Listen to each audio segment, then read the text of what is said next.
I do think if we learn from Acknowl-EJ, can we do that? Here we are. Just about to. We'll see. Is that how we can learn? There it is. Okay. We would learn, for my purposes, how to connect the dots and draw out commonalities between the fossil fuel, climate justice, and energy struggles that the EJ Atlas has provided us. That would be the right thing to do. I won't do that. There's not really time, and I haven't done this exercise. So I'm not sure anyone has, but ideally a climate justice now movement would do that. So instead of the hard, slow, solid way of connecting movements by virtue of the actions, the norms and values, the principles, the analyses, the strategies, the tactics, the alliances. I'm going to take a shortcut because I do think we're at the point where there's not much time left here today, but also for this window of addressing climate change. So we all have one thing in common. This is the main threat to all of us as far as environmental injustice goes. And we have an interesting model that comes from South Africa. I happened to work in Mandela's office in '94 and '96. And there's just no question that in combination with those micro struggles against racism, but for also socioeconomic and environmental justice, Simpiwe gave a few good examples this morning. The fight against apartheid entailed solidarity for many of you in the room and your people during the 80s, especially when sanctions were applied, as Nelson Mandela in prison and his African National Congress in exile, and the mass movements in South Africa said we need sanctions. And this is what has been now argued by Naomi Klein, and I'm going to take that seriously for 9 more minutes. This is not to say that we want to defend what happened in Paris in December 2015. There were insufficient emissions cuts to save the planet. The deal is non-binding and has no enforcement mechanism, as we're now finding as Trump reneges. The idea that there should be reparations and a climate debt that the North, the global North, people like me who fly around too much, that we owe to the victims of climate change, was taken off the table. That was one of Todd Stern's, the main US negotiators' main priorities, to prevent liability. Ironically, Trump said he's walking out because he thinks there is liability. He's as usual, ill-informed. Privatizing the air has been a problem for climate policy. There are many neoliberals who want to marketize climate policy, and they were able to sneak in language to allow carbon trading back. The United States and the BRICS countries were the main winners. For the rest of us, I think one scientific word by the greatest climate analyst, James Hansen, sums it up: bullshit. So should we put any efforts into defending something?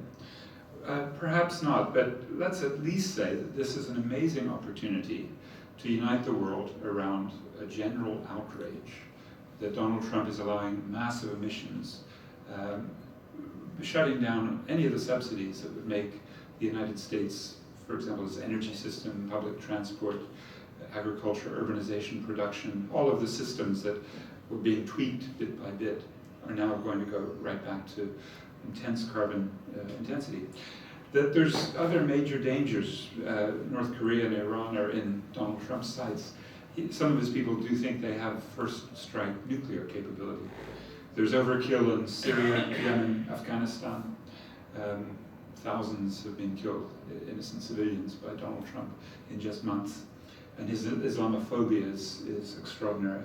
Heightened tensions with China, renewed alliances with authoritarian regimes, trade wars, corporate investment deals, macroeconomic mismanagement and stagnation, yet high volatility, new restrictions to immigration, his attempting to more or less ban Muslims from 6 Muslim-majority countries, refugees, development aid, fusions of reactionary sociocultural and political tendencies in the society, his sort of white working class, racist, homophobic, xenophobic, misogynist base, plus this problem of a kind of charismatic leader in charge, sort of obviously with huge tensions with the deep state, but in charge of a major government and mega corporate interests. It's that combination, call it fascism, that's the version from Italy, from Germany that we know.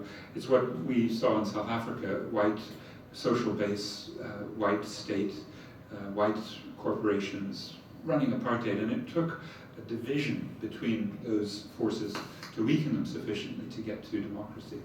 I think these are some of the reasons we could talk about for making not just climate justice, but general justice arguments that we need sanctions. And the other one is that there's a capitalist crisis that works in our favor. It's one that led to such decline in income standards and perceptions of prosperity for the US lower middle class in the 80th to 90th of the world percentiles of wealth and income to vote for Trump. There's lots of evidence as to how they moved from Obama support in 2004 and 2008 to 2008 and 2012 to Trump in 2016. This is Branko Milanovic's famous elephant curve. So these so-called populists, I don't think it's quite the right word, but this is where the Trump and Brexit base is. What it also signifies is a phenomenon I think we can call de-globalization. This is a reality.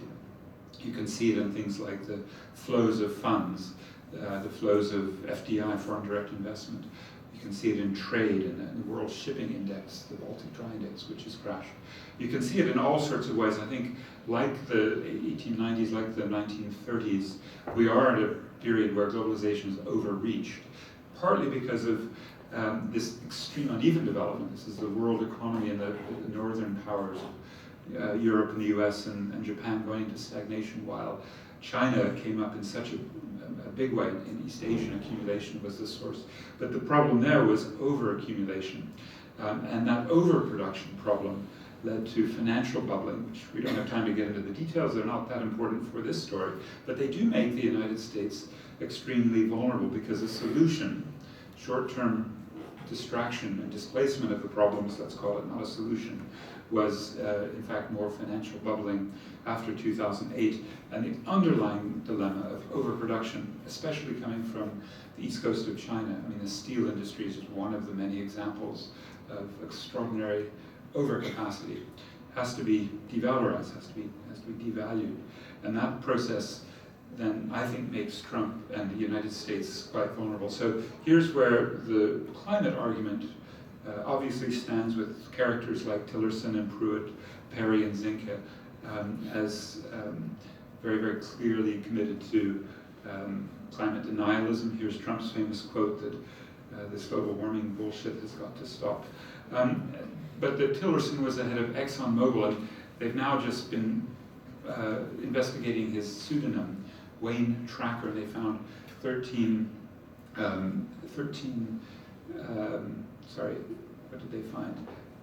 That in the late 70s, Exxon knew about climate change, but that this guy, Rex Tillerson, had I think for 13 years been doing this Wayne Tracker pseudonym, and they just lost all his emails. But he was basically, with a few of the other top leaders, in charge of covering up the information about climate change that was their scientific duty to reveal, because his philosophy is to make money.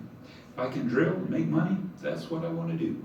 And that's what he was doing in Russia with this $500 billion Siberian deal that they're trying to get back on track. The balance of forces in the US state and the US society doesn't permit the reconnection to Putin and to Moscow that they'd anticipated. There's such a backlash from the more conservative or neoconservative establishment.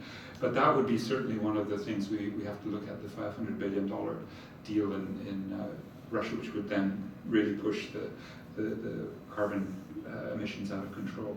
So what kind of sanctions could work against this formidable machinery? There's plenty of particular targets, and we've seen with one example, you might remember this notorious case of Bush, Billy Bush on the right, and Trump talking in a very misogynistic way.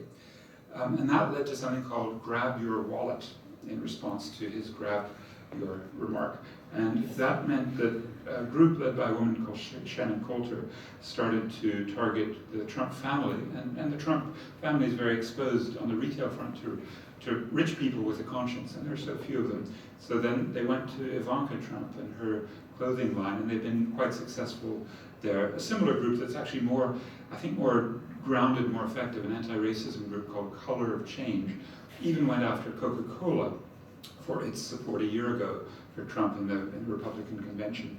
So there's quite an interesting process. There's another group called, what's it called? I've forgotten, but it looks at social media hits on the right-wing websites.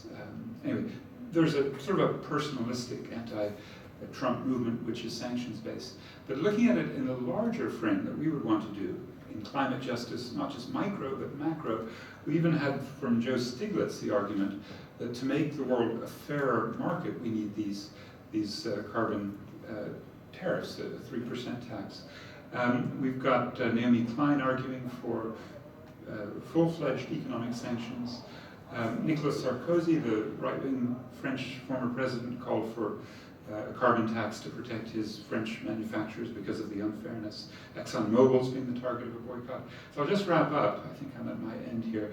Lots of examples here of ways you can make the argument. Carbon Tracker, for example, is saying that unburnable carbon in big corporations represents a massive liability that should be incorporated to argue for divestment. Even the Bill Gates Foundation is divested from ExxonMobil.